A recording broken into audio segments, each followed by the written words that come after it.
Saudara-saudari terkasih dalam Kristus, hari ini Selasa 22 Agustus 2023 merupakan peringatan wajib Santa Perawan Maria Ratu. Bacaan dibawakan oleh Margareta Yvonne, Mazmur dilantunkan oleh Marisa Monik, dan renungan ditulis oleh Eustachius Panca Setianta. Selamat menekuni Sabda Allah. Marilah mewujudkan kebaikan bersama untuk hidup dalam damai dan sejahtera.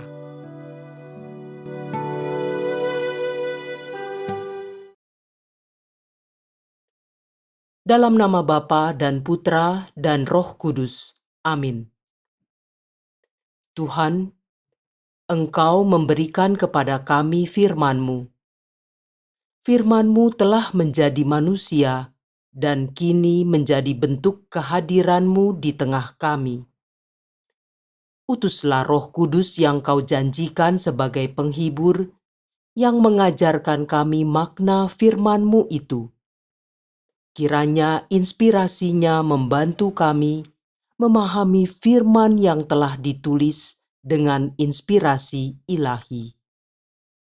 Jadikan pula kami melalui hembusan Roh-Nya, tanah-tanah yang subur bagi pertumbuhan firman-Mu, hingga menghasilkan buah berkelimpahan. Demi Kristus Tuhan dan pengantara kami. Amin.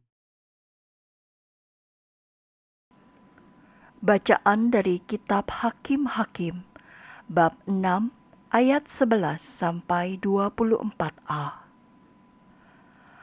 Pada zaman para hakim, datanglah malaikat Tuhan dan duduk di bawah pohon tarbantin di Ofra, milik Yoas orang Abiezer.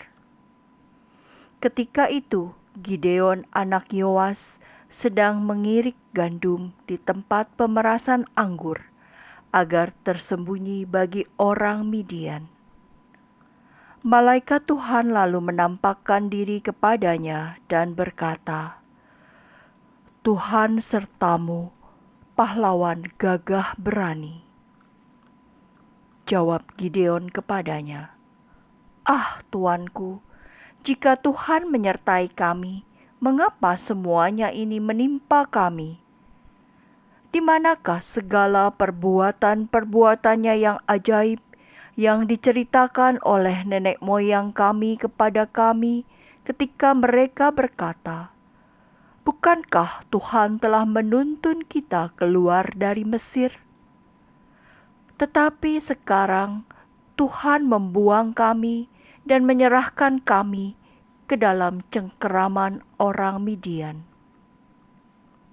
Lalu Tuhan berpaling kepada Gideon dan bersabda, "Pergilah dengan kekuatanmu ini dan selamatkanlah orang Israel dari cengkeraman orang Midian.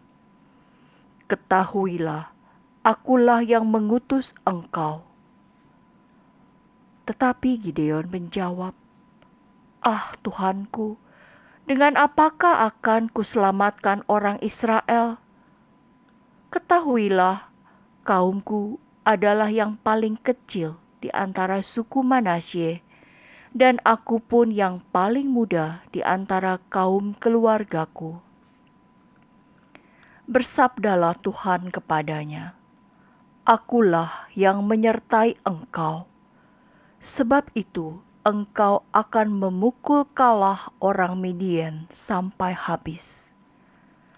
Maka jawab Gideon kepadanya, "Jika sekiranya aku mendapat kasih karunia di hadapanmu, maka berilah kepadaku tanda bahwa engkau sendirilah yang bersabda kepadaku. Janganlah kiranya pergi dari sini sampai aku datang membawa persembahan dan meletakkannya di hadapanmu." Sabdanya, "Aku akan tinggal di sini sampai engkau kembali."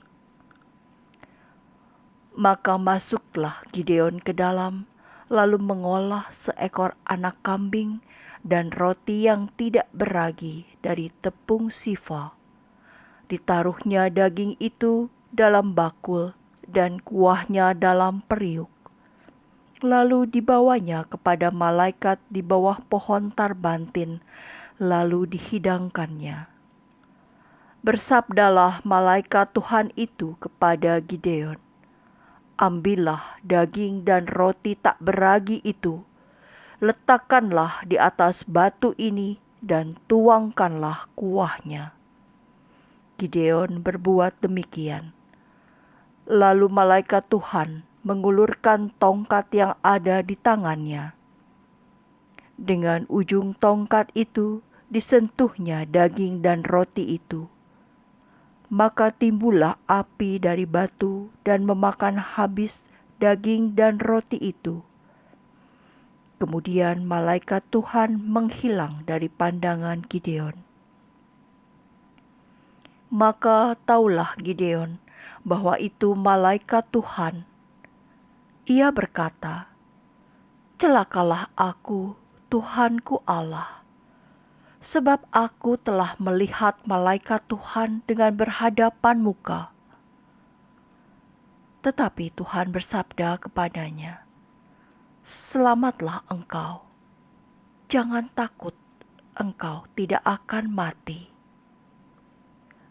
Lalu Gideon mendirikan mezbah di sana bagi Tuhan dan menamainya Tuhan itu keselamatan. Demikianlah sabda Tuhan.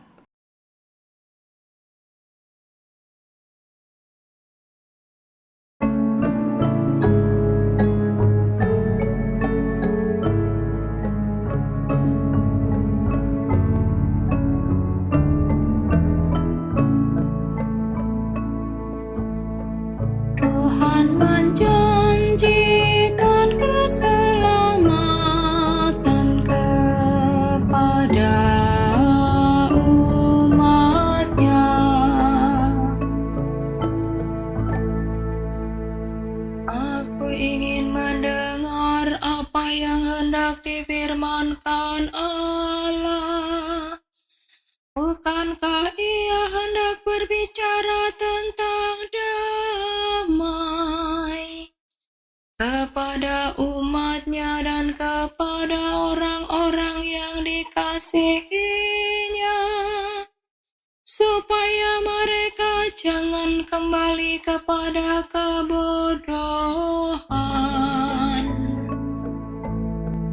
Tuhan menjanjikan keselamatan kepada umat-Nya. Kasih dan kesetiaan akan bertemu, keadilan dan damai sejahtera akan berpelukan. Kesetiaan akan tumbuh dari bumi, dan keadilan akan merunduk dari langit. Tuhan menjanjikan keselamatan kepada umat-Nya.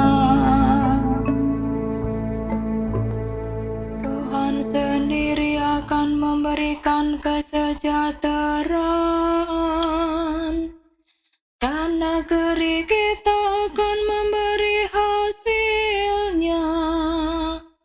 Keadilan akan berjalan di hadapannya, dan damai akan menyusul di belakangnya. Tuhan menjanjikan keselamatan kepada umat-Nya.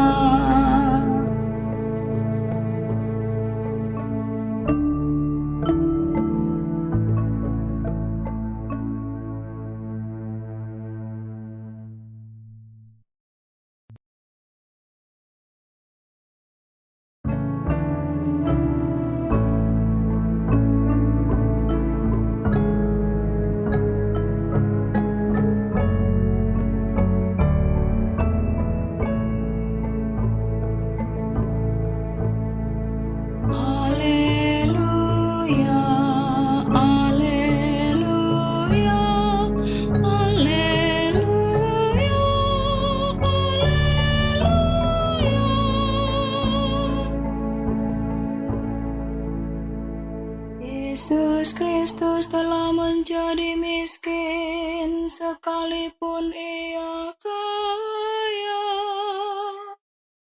agar kalian menjadi kaya berkat kemiskinannya. Haleluya, haleluya, haleluya, haleluya.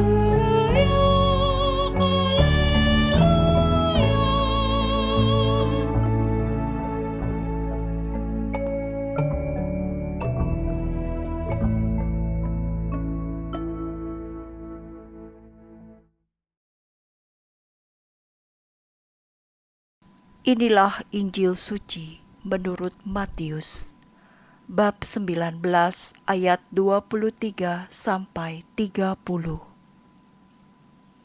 Yesus bersabda kepada murid-muridnya, "Aku berkata kepadamu, sungguh sukar sekali bagi orang kaya untuk masuk ke dalam kerajaan surga. Sekali lagi aku berkata kepadamu, lebih mudah seekor unta masuk melalui lubang jarum daripada seorang kaya masuk ke dalam kerajaan surga." Mendengar itu, gemparlah para murid dan berkata, "Jika demikian, siapakah yang dapat diselamatkan?" Yesus memandang mereka dan berkata, "Bagi manusia hal ini tidak mungkin, tetapi bagi Allah segala sesuatu mungkin." Lalu Petrus berkata kepada Yesus, "Kami ini telah meninggalkan segala sesuatu dan mengikuti Engkau. Jadi, apakah yang akan kami peroleh?" Kata Yesus kepada mereka, "Aku berkata kepadamu, sungguh pada waktu penciptaan kembali, apabila Anak Manusia bersemayam di tahta kemuliaannya, kalian yang telah mengikuti Aku akan duduk juga di atas 12 tahta untuk menghakimi ke-12 suku Israel. Dan setiap orang yang demi namaku meninggalkan rumahnya, saudara-saudarinya, bapak atau ibunya, anak-anak atau ladangnya, akan menerima kembali 100 kali lipat dan akan memperoleh hidup yang kekal. Tetapi banyak orang yang terdahulu akan menjadi yang terakhir, dan yang terakhir akan menjadi yang terdahulu." Demikianlah sabda Tuhan.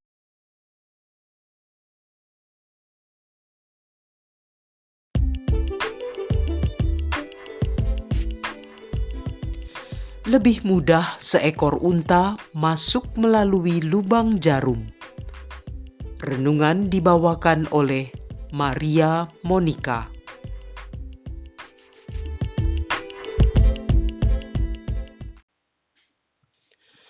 Bapak, Ibu, dan saudara-saudari yang terkasih dalam Kristus. Anak muda yang kaya dalam Injil hari ini tidak memiliki sikap lepas bebas. Ketika diminta oleh Yesus untuk menjual segala harta, hasilnya diberikan kepada orang miskin supaya dapat memperoleh harta di surga serta mengikuti Yesus. Ternyata ia tidak mau. Ia memiliki banyak harta dan melekat pada semua harta yang ia miliki. Itu sebabnya Yesus berkata, "Sungguh sukar sekali bagi orang kaya untuk masuk kerajaan surga." Mengapa sukar sekali? Karena di mana harta berada, di situ hatinya juga berada. Matius bab 6 ayat 21. Menjadi pertanyaan kita adalah, apakah dengan kata-kata Yesus ini lalu orang Kristiani tidak boleh menjadi kaya? Tentu saja Yesus menghendaki pengikutnya juga menjadi kaya. Penginjil Yohanes memberi kesaksian, dalam suatu kesempatan Yesus bersabda bahwa Ia datang agar kita memiliki hidup dan memilikinya dalam kelimpahan. Yohanes bab 10 ayat 10.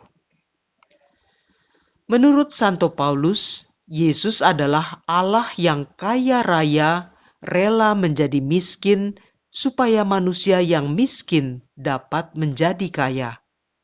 2 Korintus bab 8 ayat 9.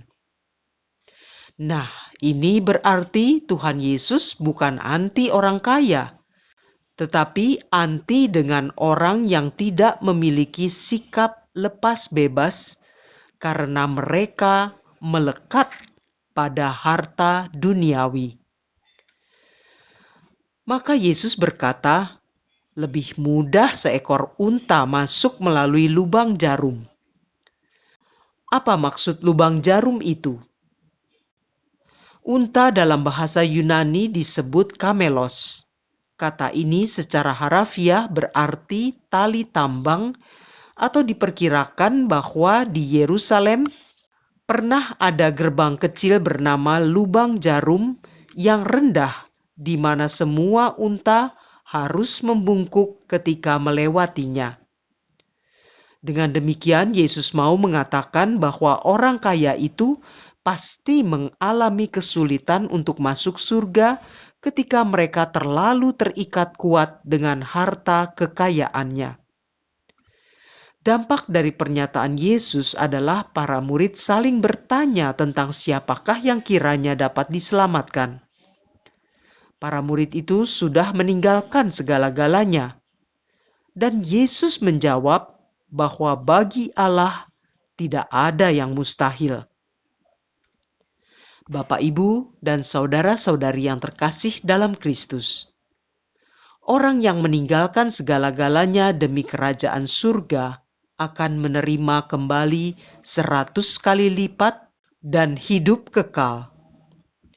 Luar biasa janji Tuhan ini bagi kita yang berani meninggalkan segalanya demi kerajaan surga.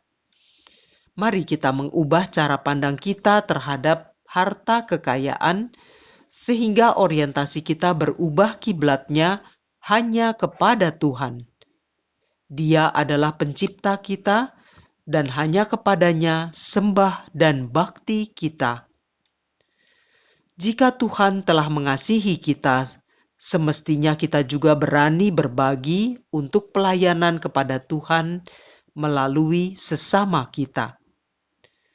Marilah kita mendoakan orang-orang yang merelakan hidupnya untuk pelayanan bagi Tuhan dan sesama. Marilah berdoa. Allah Bapa yang Maha Pengasih, hidup kami hanya bergantung kepadamu. Kami percaya bahwa di hadapan-Mu tidak ada yang mustahil. Ya Bapa, kerinduan kami adalah berada selalu di dekat-Mu. Bantulah kami agar selalu memikirkan-Mu, dan tariklah kami untuk hanya melakukan apa yang suci, agar kami kelak boleh tinggal bersama-Mu dalam kehidupan kekal. Dengan pengantaraan Kristus Tuhan kami. Dalam nama Bapa dan Putra dan Roh Kudus. Amin.